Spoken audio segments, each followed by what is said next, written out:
Hier soir, le même timbre de voix, le même accent parisien, le même goût pour la bière de marque, le Saint-Estèphe, Miles Davis et Stan Getz, et la bande dessinée.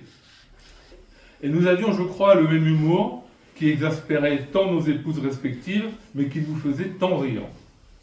La dernière fois que je l'ai vu en chair et en os, c'était très exactement, j'ai pu l'établir précisément, le 17 octobre 2019.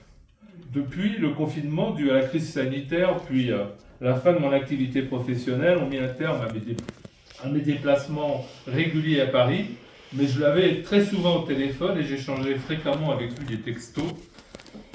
Il y a quelques jours encore, entre Noël et le jour de l'an, au sujet du décès d'un ancien professeur d'histoire du lycée Bergson dont nous avions été tous les deux les élèves. Ses réponses empruntaient toujours le mode humoristique et étaient riches en références à de grands auteurs classiques, tels que Michel Audiard, Pierre Desproges ou Marcel Gottlieb. Il y a quelques jours encore, il avait dit à Rita qu'il aurait détesté des obsèques pleurnichardes. Je crois qu'il aurait apprécié ce que je vous cite en cette triste occasion, quelques-uns de ces bons mots, formulés en diverses occasions, et qu'il m'avait envoyé notamment sous forme de texto. Lors de la mort d'Aznavour, par exemple, je cite, « Tout ça, voilà, ce type avait réussi l'exploit de paraître vieux toute sa vie. » Là, lors de la publication d'une étude du CNRS, il paraît que l'air analysé à Paris du 9 au 14 décembre contient autant de nanoparticules cancérigènes qu'une pièce de 20 mètres carrés occupée par 8 fumeurs. Je sens que je vais recommencer à fumer. Ou alors le jour de ses 59 ans.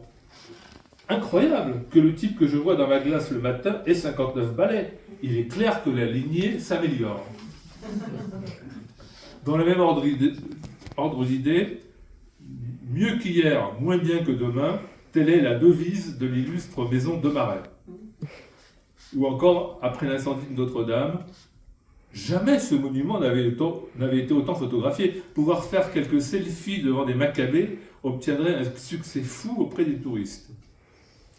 Enfin, le jour de ses 60 ans, le bon côté qu'il y a à avoir 60 ans, c'est qu'on peut désormais traiter de jeunes cons les quinquagénaires. Je crois qu'il est très judicieux que la cérémonie qui nous réunit aujourd'hui ait lieu au Père-Lachaise, c'est-à-dire dans l'Est parisien qui nous a vu naître et qu'Éric n'a pour sa part jamais quitté. Certains vont jusqu'à affirmer qu'il n'aurait jamais franchi de sa vie le périphérique, voire même les boulevards des Maréchaux. Mais ce n'est là que pure calomnie, car Éric a voyagé au moins jusqu'en Seine-Saint-Denis, où il avait installé pendant un moment son bureau. La proximité entre ce crématorium et le mur des Fédérés l'aurait par ailleurs très certainement réjoui. Lui qui avait adoré tomber à l'improviste sur des fresques murales peintes dans ce quartier, rue de la Fontaine-au-Roi, par des graffeurs en hommage à la Commune de Paris et qui était très fier d'habiter dans le dernier carré des combattants communards, délimité par les rues du Faubourg du Temple, où il habitait, des Trois Bornes, des Trois Couronnes et le boulevard de Belleville.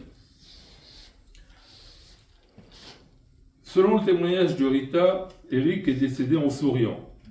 Cela m'a fait penser à une formule d'Antoine Blondin dans Un singe en hiver, qu'il aimait tant. Je cite, « Les princes de la cuite sont des seigneurs. Ils sont à 100 000 vers de vous. Eux, ils tutoient les anges. » Je veux croire que sans avoir eu besoin des secours de la boisson, c'est aux anges d'Antoine Blondin qu'Éric souriait en ce dernier soupir. Normalement, dans notre famille, la tradition bien établie veut que les veuves sautent à pieds joints en hurlant de tristesse dans la tombe du défunt lors des funérailles de leur mari. Malheureusement, la crémation ne nous permet pas de procéder à un tel rite. C'est donc bien volonté, Rita, que tu t'en verras dispenser. En effet, nul ne doute du chagrin qui est le tien aujourd'hui. C'est pourquoi, au nom de toutes celles et de tous ceux qui sont réunis ici, je veux, Rita, te remercier d'avoir été présente aux côtés d'Éric jusqu'au bout, ainsi que pour tout l'amour et les bons soins que tu lui as prodigués pendant ces longues années que vous avez passées ensemble. Merci.